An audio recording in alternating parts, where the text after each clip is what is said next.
Assalamualaikum warahmatullahi wabarakatuh. Selamat berjumpa lagi dengan saya, Ribut Sugiharto, dosen jurusan Teknologi Hasil Pertanian, Fakultas Pertanian Universitas Lampung. Pada hari ini kita akan mata kuliah Teknologi Rempah dan Minyak Atsiri dengan pokok bahasan produksi minyak atsiri. Sebelumnya kita sudah belajar apa itu minyak atsiri, dan komponen kimia atau struktur kimia atau komposisi kimia dari minyak atsiri, dan juga sumber minyak atsiri. Pada hari ini kita akan belajar mengenai bagaimana proses produksi minyak atsiri. Metode berikutnya adalah metode mechanical expression atau dengan pengepresan. Nah, ini adalah metode yang masih banyak digunakan saat ini. Ini adalah metode cukup tua, jadi sebelum ada metode destilasi, maka metode pengepresan adalah digunakan untuk menghasilkan minyak atsiri. Dan itu sampai sekarang masih digunakan. Kenapa? Karena metode ini adalah menggunakan suhu rendah atau menghasilkan suhu rendah, sehingga menghasilkan minyak atsiri yang spesifik. Artinya begini, ada jenis-jenis minyak atsiri yang tidak bisa menggunakan suhu tinggi untuk mengeluarkan minyak atsiri itu dari dalam bahan. Contohnya adalah ini, jenis citrus oil, orange oil, dan lemon oil. Ini adalah jenis minyak atsiri yang dihasilkan dari kulit jeruk. Nah, itu dia sangat sensitif terhadap panas.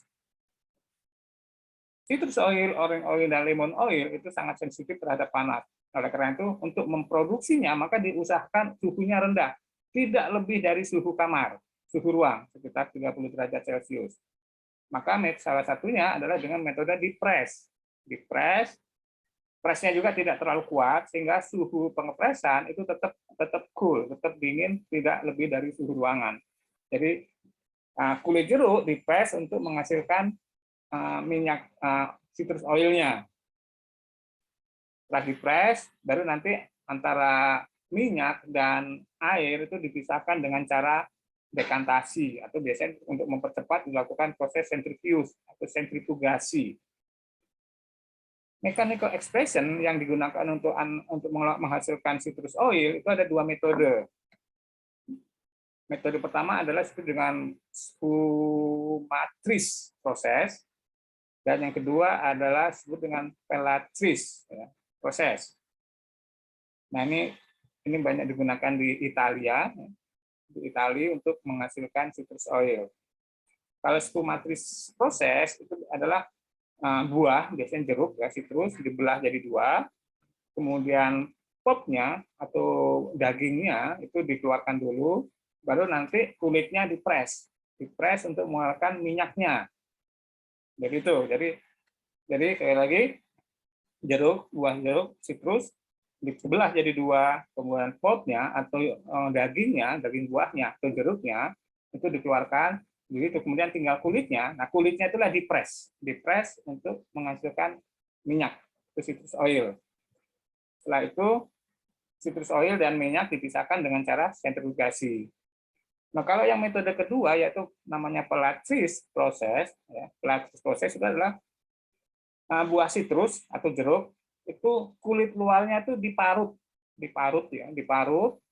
Jadi kan yang kulit jeruk yang mengandung citrus oil itu adalah bagian luar. Nah, bagian luarnya itu diparut, dipisahkan dulu dari buahnya.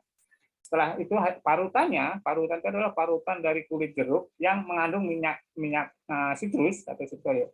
Nah, parutan itu selanjutnya dipres, dikeluarkan minyaknya atau cairannya. Cairan itu adalah air dan minyak. Nah, pemisahan air dan minyak itu dengan cara sentrifuge.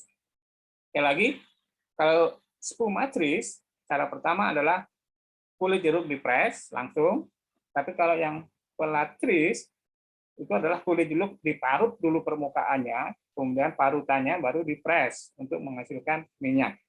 Di sini ada gambarnya, bisa saya tunjukkan perbedaannya. Nah, di sini gambar pertama adalah spumatrice, jadi jeruk atau sitrus dibelah jadi dua, kemudian jeruknya, pulpnya diambil dulu, baru kulitnya dipres. Dipres seperti ini, langsung dipres untuk mengeluarkan cairan. Cairannya berisi air dan citrus oil. Kalau yang pelatris ini adalah alat parutnya. Jadi buah jeruk yang masih utuh dilewatkan di sini, maka permukaan buah jeruk akan terparut, akan diparut. Nah, hasil parutannya lah baru yang dipres untuk menghasilkan cairan yang berisi citrus oil. Nah, ini metode mechanical extraction yang digunakan untuk menghasilkan citrus oil. Berikutnya adalah kita membahas mengenai ekstraksi dengan pelarut. Nah, ekstraksi untuk mengeluarkan minyak asiri dengan menggunakan pelarut. Cara pertama adalah metode enfluorese. Enfluorese.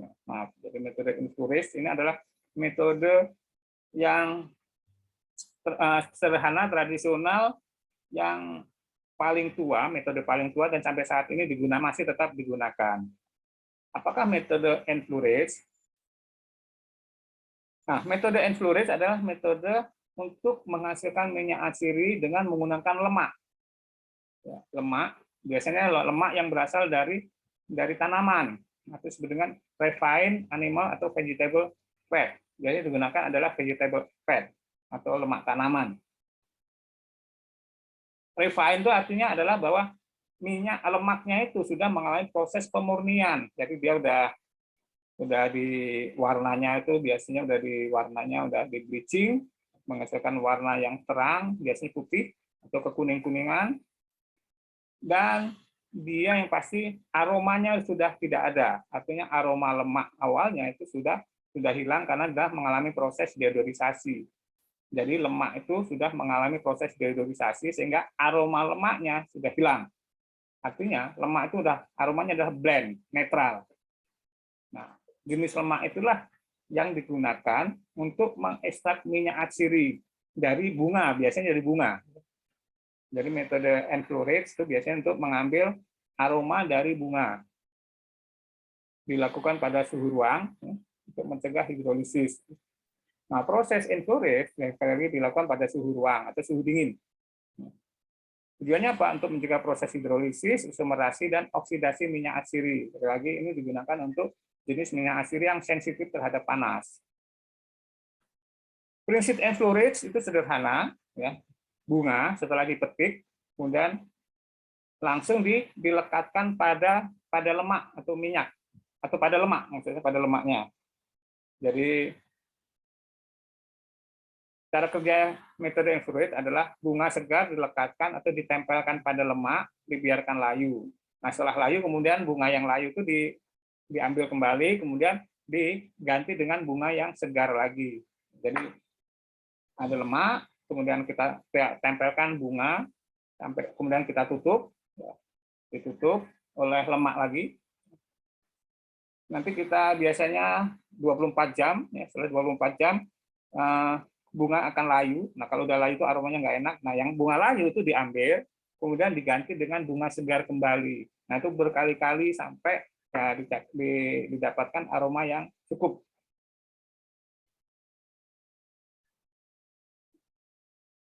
Tadi berganti-ganti terus, bahkan sampai dengan 36 kali pergantian. Artinya apa? Artinya bahwa bunga kita lekatkan ke dalam pada permukaan lemak, kemudian kita tunggu 24 jam, bunga layu, yang layu kita ambil, kemudian kita ganti dengan bunga yang segar kembali, yang segar, begitu terus sampai 36 kali.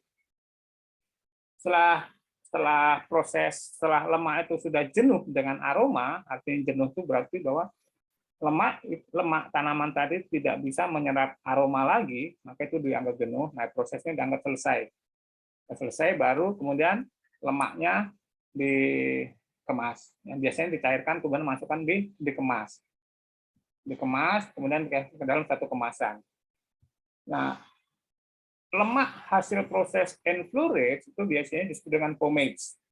Pomades itu kalau bahasa Indonesianya itu minyak rambut. Kalau saya cari apa maksud pomade? Jadi pomade, namanya pomade atau minyak rambut. Mungkin digunakan memang untuk minyak rambut. Ada beberapa jenisnya, pomade de jasmine, berarti dia bunganya adalah bunga jasmine. Jasmine itu bunga melati, ya. pomade tuberose, pomade violet. Nah, jadi tergantung dari jenis bunganya apa. Salah satu contoh adalah di sini, pomade jasmine, pomade dari bunga melati. Bahan yang diperlukan kira-kira adalah 360 gram lemak, kemudian diperlukan sekitar 2,5 sampai 3 kg bunga melati. Prosesnya itu memerlukan waktu sampai 10 minggu, cukup lama juga. Ini ada gambarnya bagaimana proses pembuatannya. Nah, lemak itu dibuat seperti ini. Lemaknya pertama lemak itu dipanaskan dulu sampai mencair, baru nanti kemudian ditaruh di atas suatu permukaan nampan seperti ini lemaknya. Nah, kemudian ditempeli oleh bunga atau dilekatkan bunga. Di sini ada bunga jasmine atau bunga melati. Nah, ini setelah layu, ini bunganya sudah layu, nanti diambil lagi bunganya, kemudian diganti oleh bunga yang baru atau bunga yang segar. Begitu seterusnya sampai dianggap bahwa lemak itu sudah jenuh oleh aroma.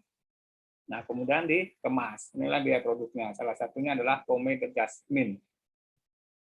Nah, itu adalah satu metode ekstraksi minyak asiri dengan menggunakan pelarut. Ada metode yang lain juga, yaitu metode maserasi.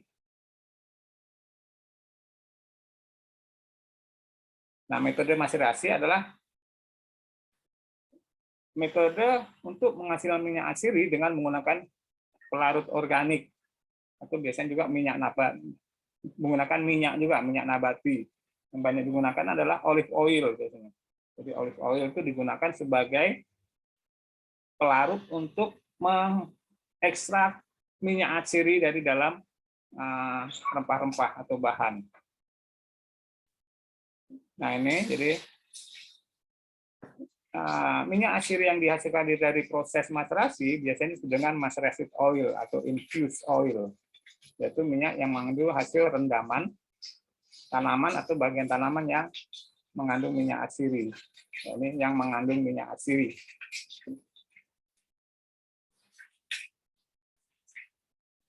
Macerated oil atau infused oil itu digunakan untuk skincare ya, macam-macam fungsinya, ya. Bisa untuk anti-inflamatori, obat luka, obat gatal, atau anti-aging atau anti penuaan kata mereka. Keuntungan dari metode maserasi bahwa karena rempah bahan yang akan kita ambil minyak aslinya itu kita rendam di dalam minyak atau pelarut organik, maka akan lebih banyak komponen yang bisa diekstrak, di mana komponen ini tidak bisa kita ekstrak dengan metode yang lain. Tetapi kalau dengan metode maserasi, maka komponennya akan bisa diekstrak. Sehingga biasanya macerated oil atau infused oil itu akan menghasilkan aromanya akan lebih beragam ya, lebih rich namanya, lebih rich, lebih banyak aromanya. Karena apa? Karena lebih banyak komponen yang bisa diekstrak selama proses maserasi. Proses maserasi itu simple ya.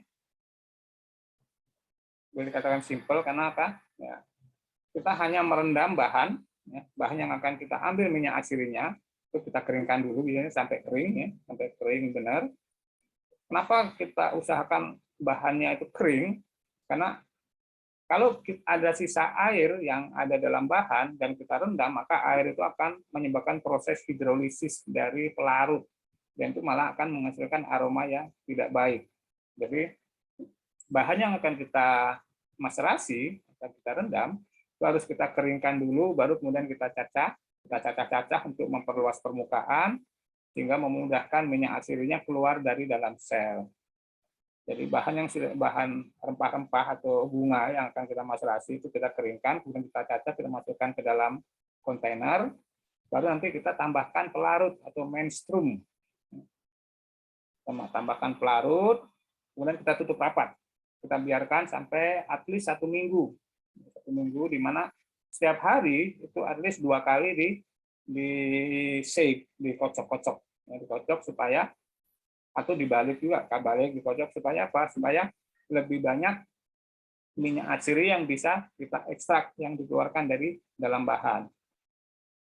Setelah sekitar 1 minggu baru kita saring, kita ambil cairannya atau ampasnya juga masih kita press ya supaya cairan yang ada di dalam ampas itu keluar. Nah, cairan itu tadi kemudian kita gabung, kemudian kita lakukan proses penjernihan atau klarifikasi ya. Dengan cara apa? Pengendapan dan penyaringan tanpa ada pemanasan di sini. Jadi maka kemudian kita dapatkanlah macerated oil atau infused oil. Ini contohnya. Ini proses maserasinya. Ya. Kemudian kalau ini adalah minyak yang dihasilkan atau minyak atsiri yang dihasilkan. Nah, biasanya campuran minyak atsiri dengan pelarut. Jadi pelarutnya tidak dipisahkan. Pelarut yang digunakan pada umum biasanya adalah menggunakan olive oil. Ini proses produksi minyak atsiri dengan cara maserasi. Berikutnya adalah proses menghasilkan minyak atsiri dengan metode, ada yang menyebutkan dengan metode ekstraksi pelarut, ada yang menyebutnya sebagai metode dengan tekanan tinggi. Tapi biasanya lebih banyak dikenal sebagai metode dengan menggunakan supercritical fluid extraction. Jadi ini menggunakan fluida yang bersifat critical. Critical itu artinya adalah, jadi sini pelarutnya pelarut dalam kondisi cair yang dalam kondisi critical. Critical itu artinya dia begitu kita ubah kondisinya, misalkan tekanannya kita turunkan atau suhunya kita naikkan sedikit, maka cairan pelarut tadi langsung berubah fasenya, langsung berubah menjadi gas. Jadi critical itu artinya dia suatu titik di mana pada suhu dan tekanan yang kritis, pada suhu dan tekanan di mana dia dalam kondisi cair. Kita ubah suhu dan tekanan sedikit aja, maka kondisinya akan berubah langsung menjadi gas. Nah, pada metode SFE atau supercritical fluid extraction, biasanya yang pelarut yang digunakan adalah CO2 cair. Jadi CO2 cair itu digunakan untuk mengekstrak atau melarutkan minyak atsiri dari dalam bahan. Supercritical fluid extraction ini biasanya metode ekstraksi yang digunakan untuk menghasilkan minyak atsiri yang premium, minyak atsiri yang cukup mahal. Karena memang metode ini adalah metode yang paling mahal. Tetapi hasilnya adalah yang paling bagus. Minyak atsiri yang dihasilkan mutunya adalah paling bagus di antara semua metode yang ada. Dan kalau ditanya apakah ini sudah digunakan, memang ini adalah secara komersial metode ini sudah digunakan untuk menghasilkan premium minyak atsiri atau minyak atsiri yang premium. Jadi di sini, jadi sekali lagi, kenapa bisa premium? Karena pada metode ini pertama kita menggunakan suhu rendah, ya. Kemudian metode pemisahan antara pelarut dengan minyak atsirinya itu metode adalah dengan cara yang sangat sederhana. Artinya kita ubah suhu atau tekanannya sedikit atau kita turunkan tekanan, maka pelarutnya langsung berubah menjadi uap. Kita dapatkan minyak atsiri yang kualitasnya sangat baik. Proses ekstraksi pada suhu rendah sehingga menghasilkan mutu minyak atsiri yang terbaik, rendemen tinggi, dan mengandung komponen yang tidak dapat diekstrak dengan metode lain. Jadi menghasilkan lebih banyak komponen aroma. Mengapa menggunakan CO2 cair? Nah, CO2 cair sifatnya adalah tidak beracun, tidak mudah terbakar atau tidak terbakar, non-korosif, aman, kemudian tinggi, murah, dan mudah dipisahkan. Hanya saja kelemahan metode SFE adalah biaya investasi yang tinggi dan menimbulkan tenaga yang terlatih. Biaya yang sangat mahal. Metode SFE itu seperti ini. Jadi alat ekstraknya mungkin paling kompleks ya, paling kompleks dan paling banyak alat yang diperlukan dibandingkan dengan metode ekstraksi yang lain. Prinsipnya ada ekstraktor. Ekstraktor adalah tempat kita mengekstrak minyak atsiri. Ada 3 unit.